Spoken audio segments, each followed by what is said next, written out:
오늘 본문 읽으시면서 보셨겠지만 베다니에서 큰 잔치가 벌어졌습니다. 베다니 좀 익숙하십니까? 예수님께서 죽었던 나사로를 살리신 그 나사로가 살던 동네가 바로 베다니이죠. 베다니 동네 중에서도 아마 이 잔치가 일어난 곳은 이 나사로의 친척이나 가족 혹은 지인으로 우리가 생각할 수 있는 시몬의 집에서 이 잔치가 벌어진 것으로 우리가 생각해 볼 수 있습니다.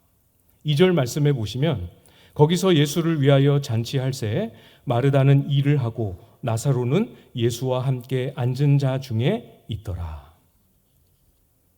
예수를 위하여 잔치하고 있습니다. 무슨 잔치인지는 안 가르쳐 주셨죠? 이번 주간에 생일 맞으신 분들이 참 많이 계시네요. 그죠? 축하드립니다. 예수님의 생일 잔치인지 나사로의 다시 살아남을 기뻐하는 축하 잔치인지 안 가르쳐 주셨습니다. 그러나 우리는 충분히 짐작할 수 있죠. 천국의 잔치입니다. 지금 여기는 천국 그 자체입니다. 여러분, 그 잔치 현장을 상상해 보십시오. 죽었던 사람이, 죽은 지 나흘이나 되었던 사람이 살아나서 예수님 곁에 앉아 있습니다. 그렇죠? 이 잔치의 주인공인 예수님도 사실은 이 사람들 눈에는 전에 알던 예수님이 아니었습니다.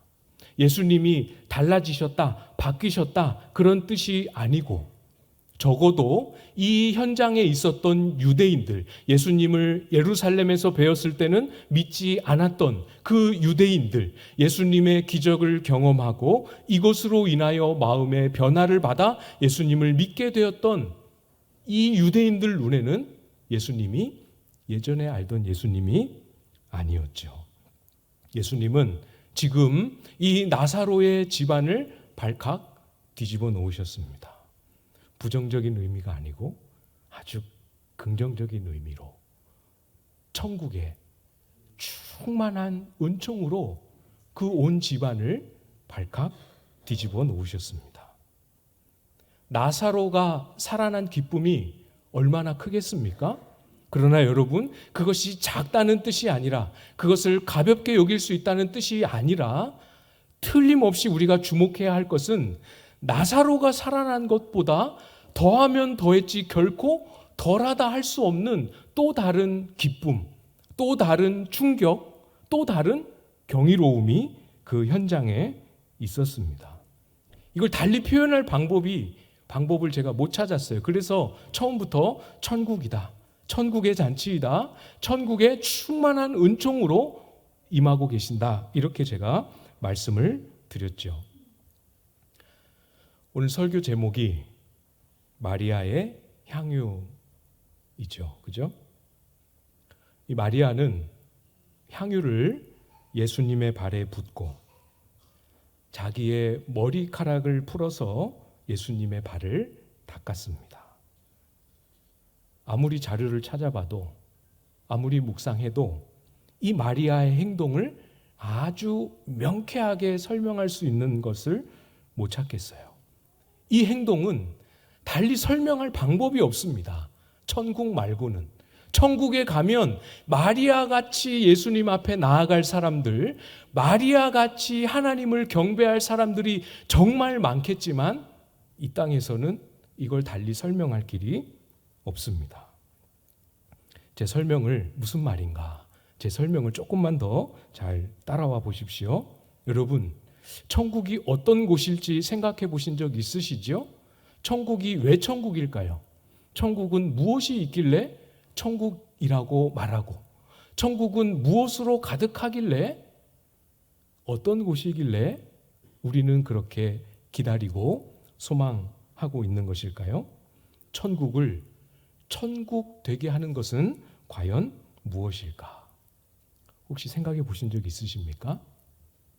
천국은 사망도 없고 애통도 없고 곡하는 것도 슬픔도 아픔도 없다고 성경은 말씀하셨습니다. 어떻게 만들어 놓으셨길래 사망도 애통도 슬픔도 아픔도 아무것도 없을 수 있을까요? 요한계시록 21장에서 요한계시록 21장이 시작하자마자 새 하늘과 새 땅을 선포하시면서 요한계시록에 천국을 기록해 주고 계십니다. 그 구절 중에 3절, 4절, 요한계시록 21장 3절, 4절을 제가 읽어드릴 거예요. 한번 잘 들어보십시오. 천국이 어떻길래 천국이라고 하는가 잘 들어보십시오. 내가 들으니 보좌에서 큰 음성이 나서 이르되 보라, 하나님의 장막이 사람들과 함께 있음에 하나님이 그들과 함께 계시리니 그들은 하나님의 백성이 되고 하나님은 친히 그들과 함께 계셔서 모든 눈물을 그 눈에서 닦아주시니 다시는 사망이 없고 애통하는 것이나 곡하는 것이나 아픈 것이 다시 있지 아니하리니 처음 것들이 다 지나갔음이러라. 들으시면서 혹시 찾으셨습니까? 2번 반복되어 기록되고 있습니다. 직접적인 반복만으로는 2번이지만 더 많이 표현되어 있습니다. 천국이 천국일 수밖에 없는 것은 거기에 하나님이 계시기 때문입니다. 다른 이유 없어요. 제가 어렸을 때는 천국에 맛있는 아이스크림이 많이 있을 거예요. 또 그렇게 표현 들으신 분들도 있으시죠?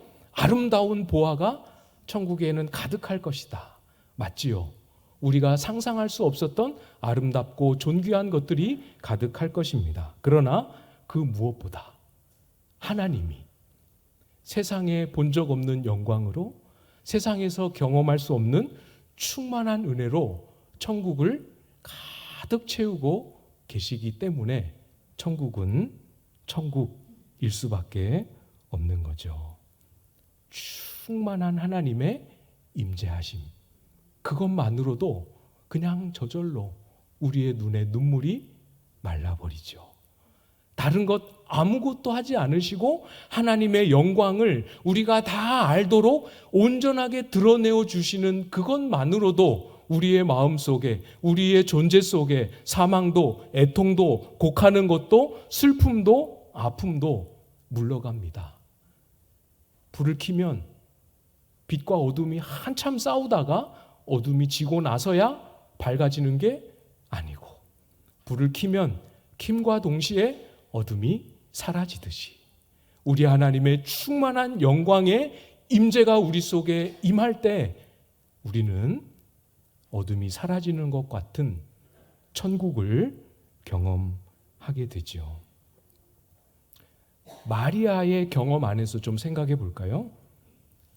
시점을 조금 시간을 거슬러 올라가서 예수님께서 나사로를 살리기 위해 마리아와 마르다를 만나러 오셨을 때를 한번 떠올려 보십시오. 마르다가 먼저 만났습니다. 돌아가서 선생님께서, 예수께서 너를 오라 하신다 하고 동생 마리아를 불렀습니다. 그때 마리아가 어떻게 했습니까? 기억나십니까? 뛰어갔습니다. 달려갔습니다.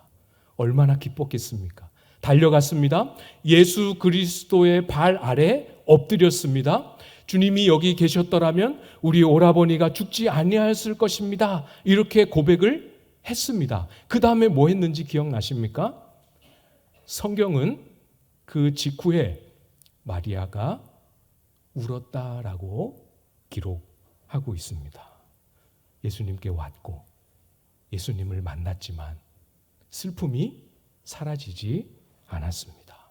눈물이 멈추지 않았습니다.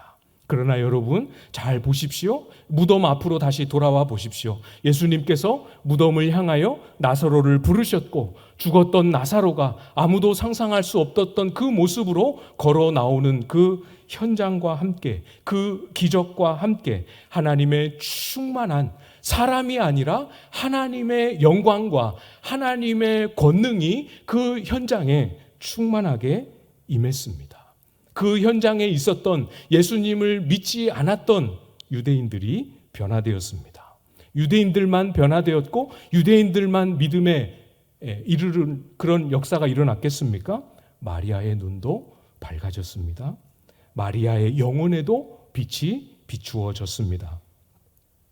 눈으로 볼 때는 사람의 몸을 입고 사람의 형상으로 계시는 그분이 사람의 육체로는 다 담을 수 없는 크고 높으신 하나님이심을 그 자리에서 깨닫고 경험하게 되죠. 그게 천국입니다.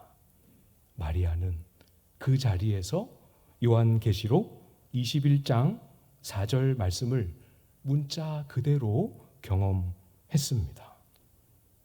나사로가 살아날 때 거기에 임하시는 예수 그리스도 안에 드러나는 하나님의 영광을 경험할 때 비로소 멈추지 않았던 슬픔이 멈추고 눈물이 마르기 시작했습니다.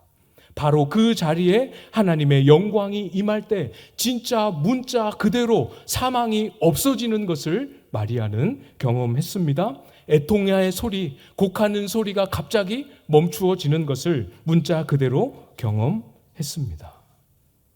주님의 임재하심, 하나님의 영광과 권능이 임할 때 그것이 그 자리가 우리의 천국이고 우리의 기쁨이고 우리의 감사 아니겠습니까? 사랑하는 여러분 속에는 이런 기대와 소망, 이렇게 주님의 임재와 영광을 만날 소망과 기대가 살아 있으십니까? 나사로를 살리신 것과 같은 그런 기적과 특별한 사건은 아니라 할지라도 우리의 삶 속에, 우리의 기도 속에, 우리의 예배 속에 하나님께서 그 영광을 드러내어 주심으로 말미암아 다른 것 아무것도 없어도 하나님의 권능의 임재하심으로 말미암아 나에게가 기다리고 있던 천국을 이 땅에서 경험할 소망, 기도의 제목, 간구 가지고 계십니까? 여러분 속에 우리 모두의 삶의 자리에 이 은혜가 임할 수 있기를 기대하고 소망합니다. 성찬 예식이 있죠. 성찬 예식을 임할 때에도 똑같이 간절한 사모함과 간구로 떡과 잔을 받으실 수 있기를 부탁을 드립니다. 그 몸을 찢으심으로 피를 흘리심으로 길을 열어놓으셨습니다. 우리도 그 하나님의 영광의 임재를 만나고 경험할 수 있는 길 저와 여러분 모두에게 열어놓으셨습니다. 임하게 해주십시오. 그 하나님의 영광스러운 임재를 이 성찬 예식 가운데 맛볼 수 있도록 경험할 수 있도록 주님 찾아와 주십시오. 간절히 기도하며 예식 가운데 임할 수 있기를 부탁을 드립니다.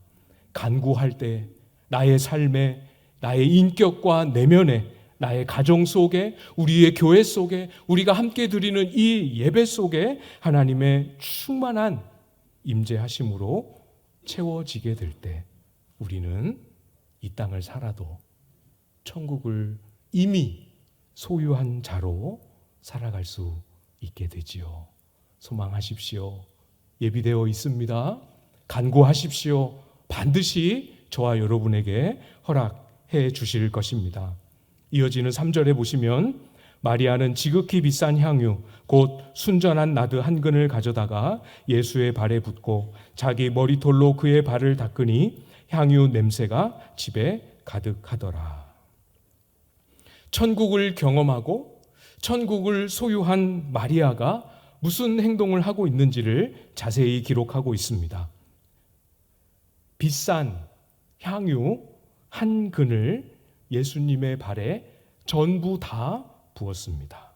그리고 자기 머리카락으로 예수님의 발을 닦았습니다. 그 향유를 너무 많이, 한 통을 다 부었으니 너무 많은 향유를 허비하는 바람에 온 집에 향유 냄새가 가득 하게 되었습니다. 하나씩 생각해 볼까요? 향유를 발에 바르는 일은 흔한 일입니다. 우리는 낯설지만 고대 이 이스라엘의 문화 속에는 아주 흔한 일입니다. 그렇지만 향유를 한 방울 두 방울 떨어뜨려서 발을 닦고 발에 바르는 것은 흔한 일이지만 이 한 통을 약 3천만 원에서 4천만 원에 해당하는 이 비싼 향유를 통째로 발에 다 부어버리는 일은 절대로 있을 수도 있어 본 적도 없는 일입니다. 이스라엘은 집에 손님이 귀한 손님이 오면 그 집에 가장 천한 종이 가서 그 손님을 맞이하면서 손님의 더러워진 발을 닦아주는 문화가 있었습니다. 그러나 그건 흔하게 할 수 있는 일이지만 아무리 천한 종이라 할지라도 자기 머리카락으로 손님의 발을 닦는 일은 없습니다.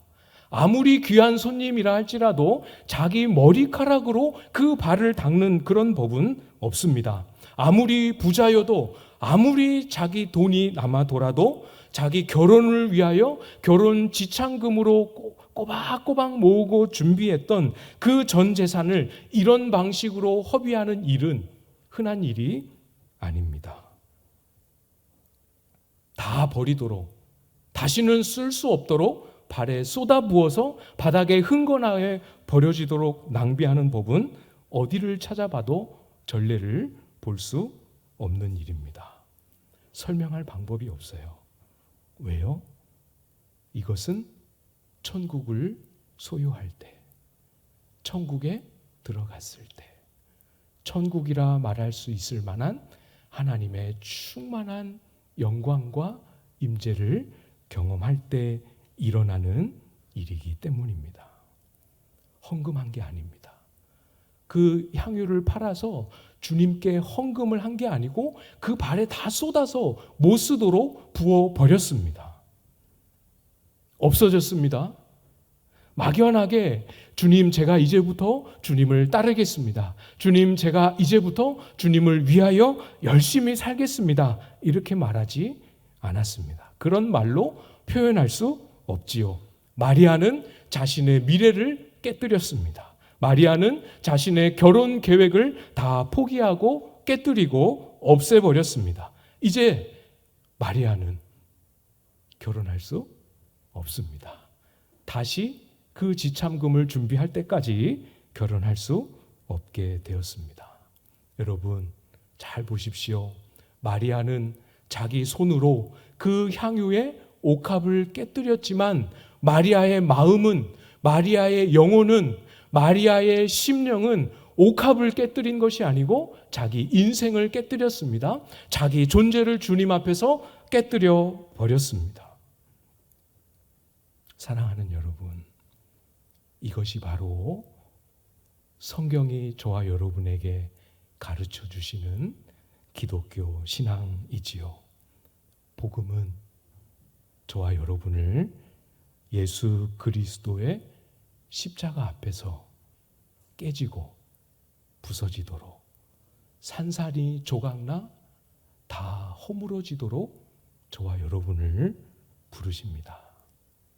갈라디아서 2장 20절 암송하실 수 있으시지요? 내가 그리스도와 함께 십자가에 못 박혔나니 그런즉 이제는 내가 사는 것이 아니요 오직 내 안에 그리스도께서 사시는 것이라. 이제 내가 육체 가운데 사는 것은 나를 사랑하사 나를 위하여 자기 자신을 버리신 하나님의 아들을 믿는 믿음 안에서 사는 것이라. 주님이 기뻐하시는 믿음은 갈라디아서 2장 20절에 고백한 것처럼 십자가를 바라보고 십자가를 붙들며 사는 믿음입니다. 마음속으로 십자가를 바라보십시오. 지금 십자가를 바라보십시오. 그 십자가에 누가 못 박혀 있습니까? 우리 주님이, 하나님의 아들이신 우리 주님이 그 십자가에 못 박혀 계십니다. 그러나 여러분, 예수님만 거기 계십니까? 나도 그리스도와 함께 십자가에 못 박혔습니다. 같이 우리 주와 함께 우리도 십자가에 못 박혔습니다. 여기에서 우리의 믿음이 시작되고 이 믿음에서 우리의 신앙이 출발되어야 우리의 삶이 내가 나를 위해 사는 것이 아니라 그리스도께서 하나님의 영광을 위하여 내 속에 사시고 나를 통해 일하시고 나를 통해 열매 맺게 하시는 일이 그렇게 시작이 되는 거죠. 여러분, 마리아의 이 행동은 주님이 기대하시는 최고의 가장 성경적인 믿음의 고백이었습니다. 예수님이 아직 십자가를 지지 않으셨는데도 불구하고 예수님이 십자가로 나아가시는 목적, 예수님이 십자가를 통하여 기대하셨던 일, 예수님이 십자가를 통하여 이루신 그 모든 것이 마리아의 이 행동 속에, 이 행동에 담긴 마리아의 심령 속에 다 드러나고 나타나고 있습니다. 그래서 7절에 말씀하시지요. 예수께서 이르시되 그를 가만두어 나의 장례할 날을 위하여 그것을 간직하게 하라. 향유를 쏟아부어서 예수님의 발을 머리카락으로 닦는 그런 장례의 풍습은 없었습니다. 더군다나 살아계시는 그분에게, 그분의 살아있는 그 몸에 향유를 바름으로 장례를 준비하는 방식은 더더욱 없죠. 나의 장례할 날을 위해 간직하게 하라 하신 이 말씀의 의미가 무엇이겠습니까? 예수님의 장례할 날에 십자가를 짊어지실 때 십자가에 죽으시고 3일 만에 부활하시는 그 모든 사건을 통하여 이루어질 그 모든 일들이 마리아의 이 행동 속에, 이 고백 속에 다 들어있다라고 말씀하시는 거죠. 십자가의 죽음에 가장 합당한 믿음의 고백이었습니다. 다른 복음서에 이 똑같은 사건을 기록하면서 이렇게 말씀하시지요. 내가 진실로 너희에게 이르노니 온 천하에 어디서든지 이 복음이 전파되는 곳에서는 이 여자가 행한 일도 말하여 그를 기억하리라 하시니라. 복음이 전하여질 때는 첫 번째 복음의 열매, 첫 번째 복음의 예화는 마리아의 향유를 부은 사건이 되도록 하셨습니다. 이것은 마리아가 예수님의 장례를 위하여 몸에 향품을 바른 그런 의미로 설명할 수 없는 훨씬 더 큰 믿음의 고백이 담겨 있는 거죠. 복음을 소유한 자, 복음을 아는 자, 복음으로 다시 태어난 자의 모습이기 때문에 그렇습니다. 복음의 가장 합당한 열매이기 때문에 그런 것이죠. 십자가를 안 받는데도 그 어떤 예수님을 따르던 제자들 중에도 없었던 이 귀한 열매, 여러분 잘 기억하십시오. 여러분의 인생을 이 마리아처럼 멈춰야 한다, 그런 의미가 아니겠지요. 이 마리아처럼 많은 금전적 가치를 주님 앞에 드려야 한다, 더 많이 헌신해야 한다, 그런 뜻이 아닙니다. 우리 하나님의 임재로 말미암는 천국을 소망하고 갈망하라는 뜻이지요. 이 마리아처럼 주님의 십자가를 바라볼 때 이제는 그 십자가가 나를 위해 죽으신 예수님만의 십자가가 아니고 나의 옛사람이 죽어서 장사된 나의 옛사람의 무덤으로 십자가가 새롭게 발견되어야 함을 우리에게 가르쳐주고 계십니다. 십자가 앞에서 나의 옛사람의 무덤임을 깨닫게 되는 은혜가 임하기를 축복합니다. 예수님의 빈 무덤을 바라보며 묵상하게 될 때 그냥 살아나셨구나가 아니고 우리의 옛사람이 멸하고 우리가 새 사람으로 다시 태어난 요람이 바로 예수님의 빈 무덤으로 깨달아지고 다시 태어난 자의 삶을 힘있게 살아가는 저와 여러분들 다 되실 수 있기를 주님의 이름으로 축복합니다.